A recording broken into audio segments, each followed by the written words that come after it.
Hello everyone, this is Michael Teoh here. I'm an entrepreneur, a globetrotter, an author, columnist, a consultant, and a very passionate coach, speaker, and trainer for the success of young people like all of you. Now first of all, hello!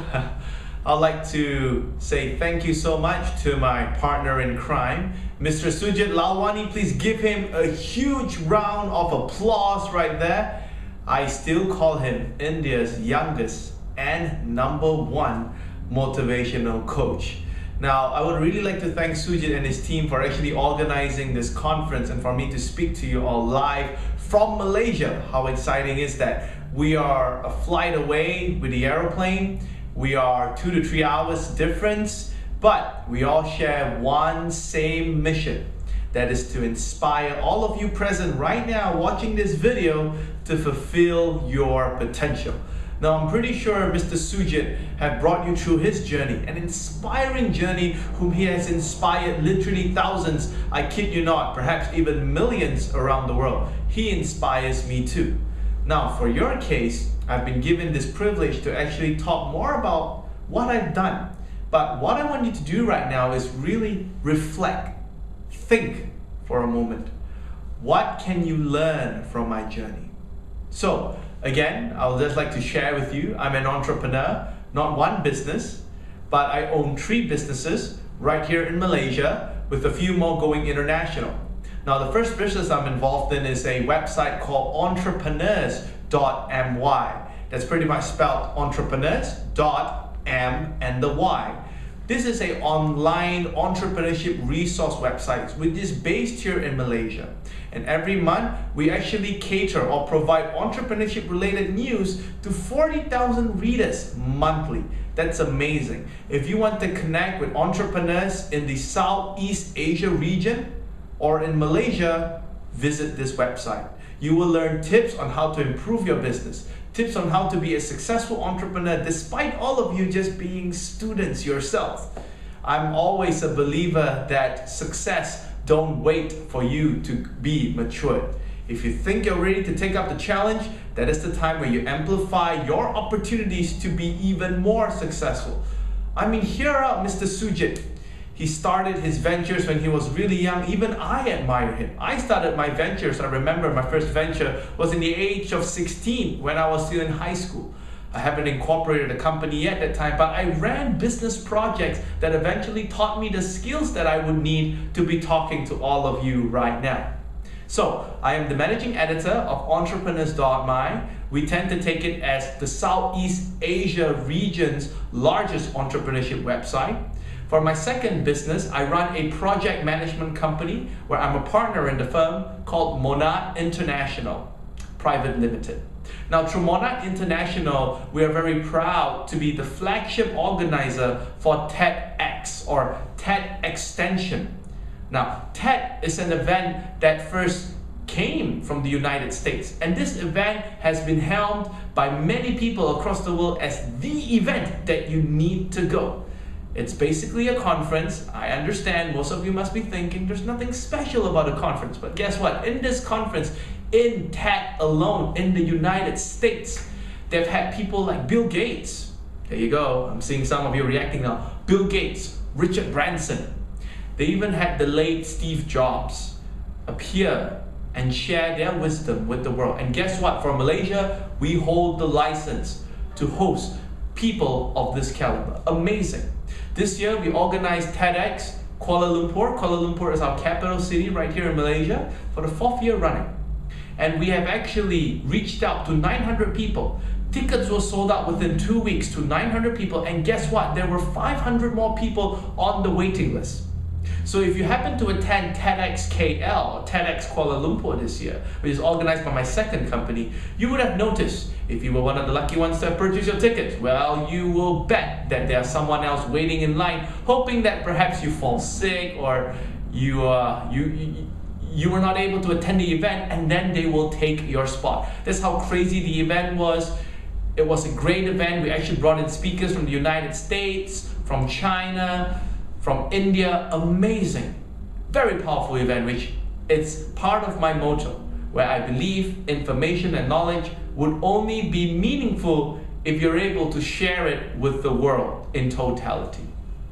Now, my third business is a business which I'm very excited about. It's a business focused on training, pretty much like what Sujit is doing right now, but I'm really focusing on young people in companies, in universities, and in high schools. Mainly, I've been based here in Malaysia, and the response has been great. I'm the founder of Thriving Talents, a certified training provider, consulting firm, and a coaching firm, certified by the Malaysian government through its Ministry of Human Resources and its associates. Through this company, I've managed to speak to thousands of people. One of the most recent events, which I've just spoken to 1,000 people in a single hall in the capital city of Kuala Lumpur. Tickets were sold out within 3 days, 1,000 tickets. It's just amazing to see how young people, like all of you watching this video, watching this conversation that we're having virtually right now, it is made possible because of technology, but what's more important is that with technology right now, all of you young people are more inspired, are more moved, are more motivated to learn. So it's really amazing. So again, I hope all of you could feel my energy right now, because I could definitely feel it from your side. Please give all of you a huge round of applause right here. Come on, please, come on. Right, okay. I'm guessing that you have actually clapped your hands very loudly and you're creating thunder around the neighborhood. Great stuff. Now, throughout my course of my life, I must say that I'm an owner of 3 businesses. I write for Malaysia's oldest and also the biggest newspaper group, the New Straits Times, where I share about my strategies and ideas on how young people like yourself can actually develop your potential to succeed. I'm an author of 2 books which is coming up. I'm actually excited to be working on possible projects with Sujit. I'm pretty sure with our dynamism and our crazy energy, we will inspire the world to do better. But then again now, how did I get started? Now, of course, last year was a life-changing year for me. It was the year 2011 that I won the world's largest social entrepreneurship competition called Your Big Year, which I'm pretty sure Sujit was a part of it as well, and he would have shared with you. That was the platform where both Sujit and I met Sir Richard Branson. Amazing guy, amazing mentor for the both of us. Now what happened was in the year 2011, I won the competition. There were 45,000 people from 168 countries who were in attendance to fight for that one spot to be a world champion, that one spot to be a global youth ambassador that would best represent not only my country, Malaysia, but to represent your beloved country in India, Nepal, Pakistan, Bangladesh, whatever, America, Japan, China, because in that competition, you will be known as the Global Youth Ambassador. Now, when I first joined that competition, way back in the year 2010, pretty much during that time, in November, they were selecting the winner for 2011, yeah? So don't get me wrong over that, okay? For all of you who are keeping count right now, good stuff. Now, in November 2010, I joined the competition and I was doubting myself. Reason being, because when I joined that competition, there were 45,000 people. How am I gonna win that competition? There's only one prize worth 250,000 pounds. The last I heard about it. How much is that in rupees? Calculate, do your maths. A lot of money, but it's money well invested. Now for the 45,000 people, we would then be shortlisted to the final 24. That's a stage where Mr. Sujit have actually grown into. Amazing guy.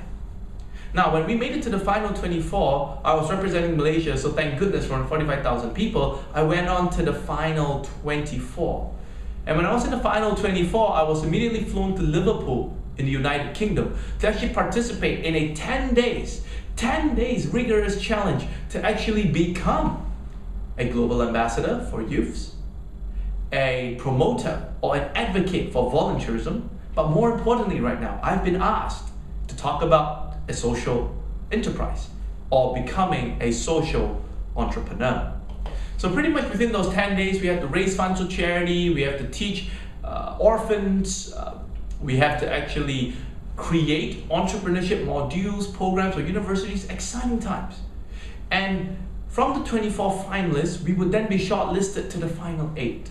Now, once we made it to the final 8, we would then have 10 minutes to pitch ourselves to the world, to 2 audiences. Number 1, we were talking to a live audience, 300 of them, made out of UK dignitaries, VIPs, corporates, sponsors. We were supposed to be there and to convince them why they should choose us as the winner. 300 of them. And then we have the second audience, when these audiences were watching online, hearing our speeches, and they too can share their approval of the Global Youth Ambassador. And it was during this time where it got really exciting. I was the only Asian left. We are the only Asian left in the competition at that time, when we made it to the final 8. No doubt I was representing my country, but at the time I found a bigger calling. I was representing Asia. I was there to showcase what we Asians, you and me, what we all can do. I was there to set an expectation among people to recognize what we Asians can give to the world. And more importantly, I was there at that time to also introduce, promote the notion of social entrepreneurship. Amazing. Now, I delivered my speech. A few things I recalled from my speech for that very short 10 minutes time frame was that I was asked, why would you vote for me as a Global Youth Ambassador? Why would you vote for me as the social entrepreneur of the year in the world? Come on, think about it. Why would you vote for me? When I delivered my speech, I mentioned for any successful venture, any successful effort, any successful project to start, we need a roadmap, we need a plan. And voting me as a global ambassador at that time, I was bringing a plan. I wasn't bringing an experience where I'm going to meet tons of people. I wasn't bringing an experience where I'm going to work in exciting projects. It's not about me. It's about our world. And I think all of you would agree with me that our world needs a plan.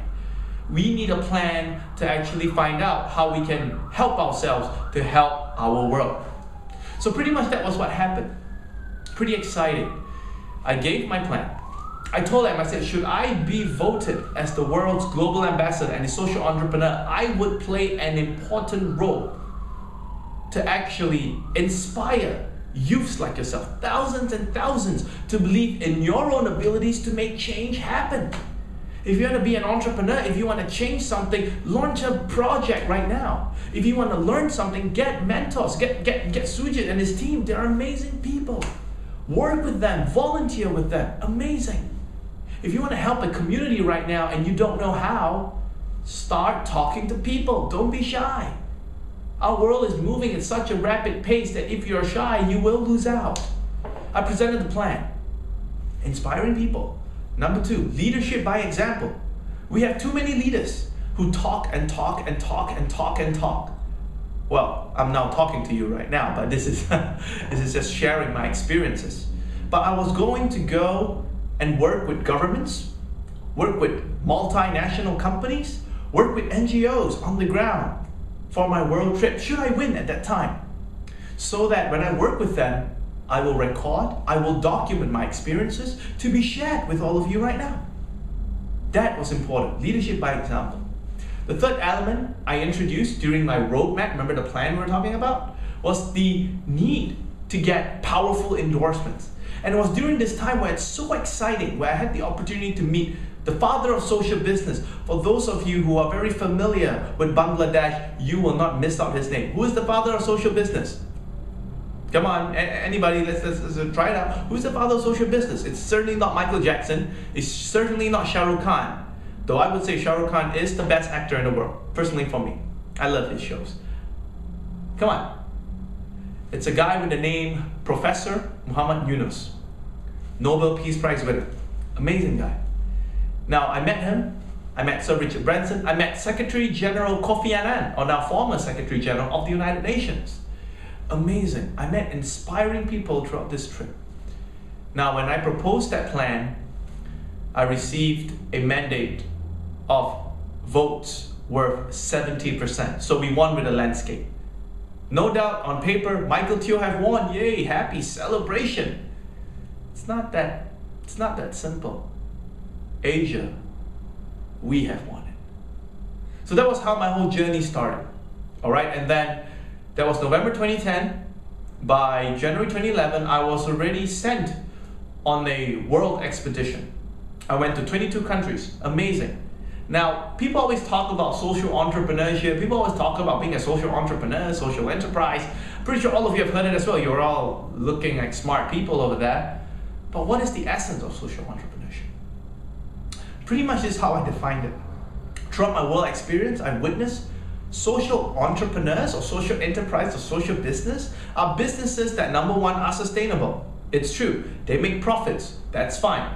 But what happened is this business would continuously invest those profits back into enhancing their performance, into enhancing the products and services that they offer to the community. And oftentimes, like what Sujit has done with 36 meals, with what Sujit is going to do for the World Computing Day, businesses like these then reinvest their talent, their skills, their resources, their money back into creating more powerful, positive impact to people like yourself.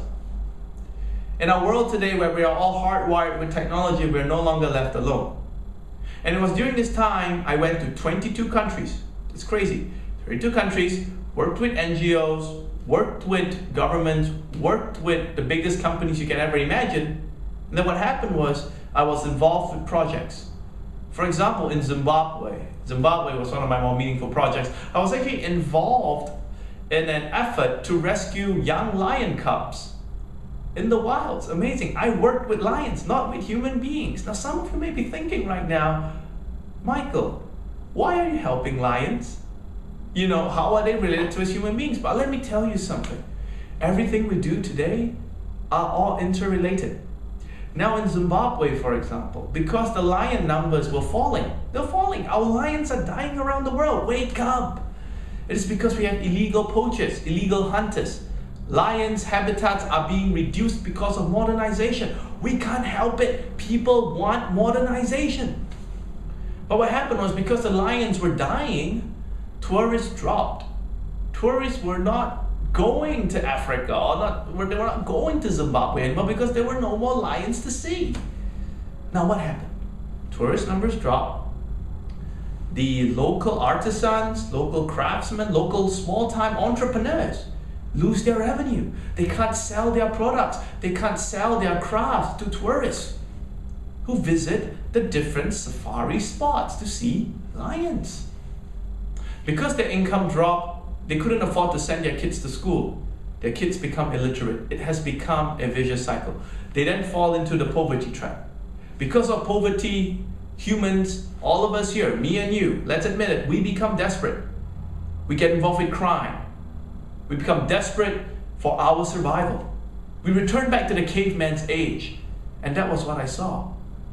Now, pretty much when we were rescuing these lions, we were already preserving the very existence of a source of economic survival for the African people.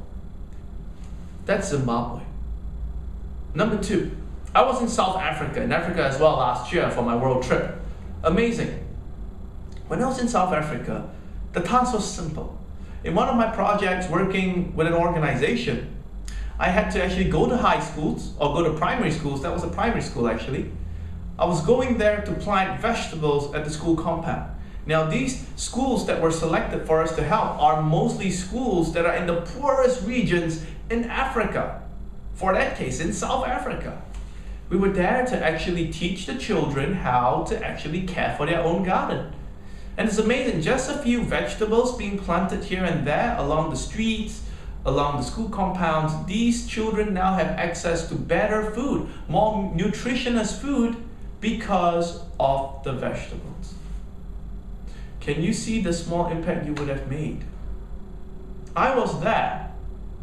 Now, when I was in Canada, a developed country, no doubt I didn't have the opportunity to work with poor families there. But what happened was I trekked along the Canadian Rockies for 14 days doing research on climate change.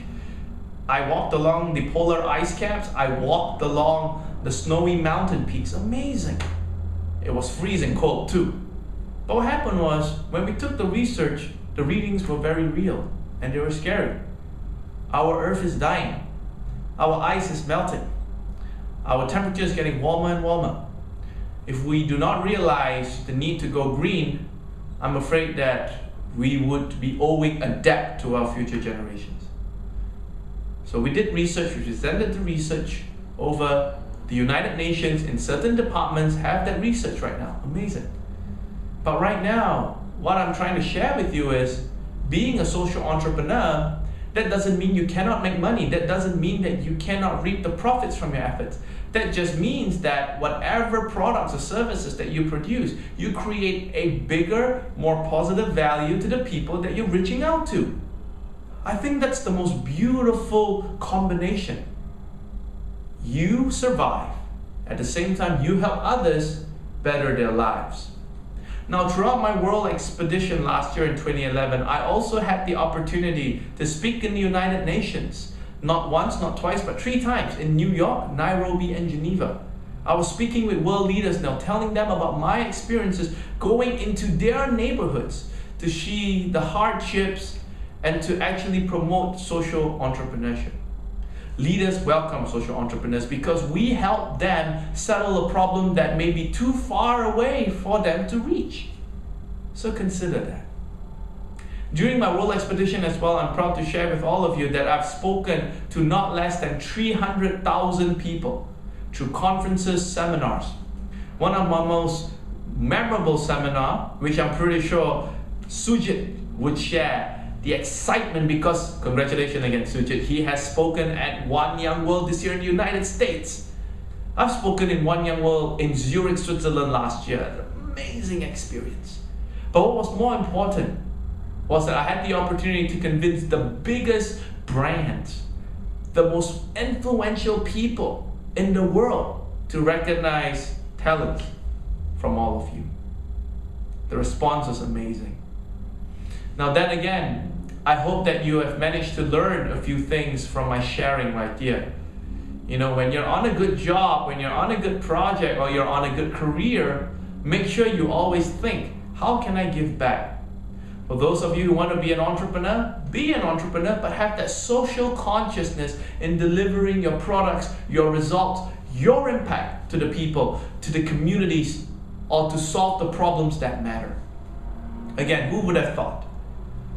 I've always shared my experiences, the strategies I learned, the inspirations which triggered me to become who I am today throughout my world trip.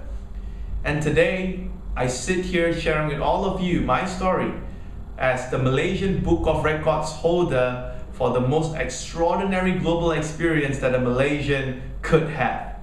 Thank you, really, for all your support. I was also nominated by the Malaysian Prime Minister to receive the nomination for the Prime Minister's Awards, recognizing the country's most outstanding youth. Who would have thought?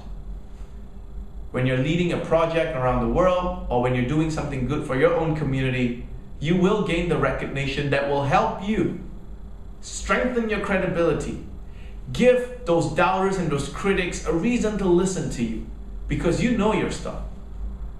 Again, I'd like to conclude my sharing session with you, but at the same time, I would really want to get to know all of you better. Thank you, Sujit, for inviting me here to talk to all these great people that you have assembled right here. I've never doubted you, buddy. More importantly as well, please connect with me. Visit my website, www.michaelteoh.com. That is MichaelTeoh.com. MichaelTeoh.com. Or Sujit, please do share my website with them. Do subscribe to my website, as I do share inspiring stories, but at the same time strategies on how you too can grow yourselves and your potential to serve your community, to serve your country, be that successful entrepreneur that you want to be perhaps, or more importantly, be a meaningful citizen for our world. Again, thank you. This is Michael Teoh here signing off from Malaysia. Hello everyone over there. Cheers guys. Have fun.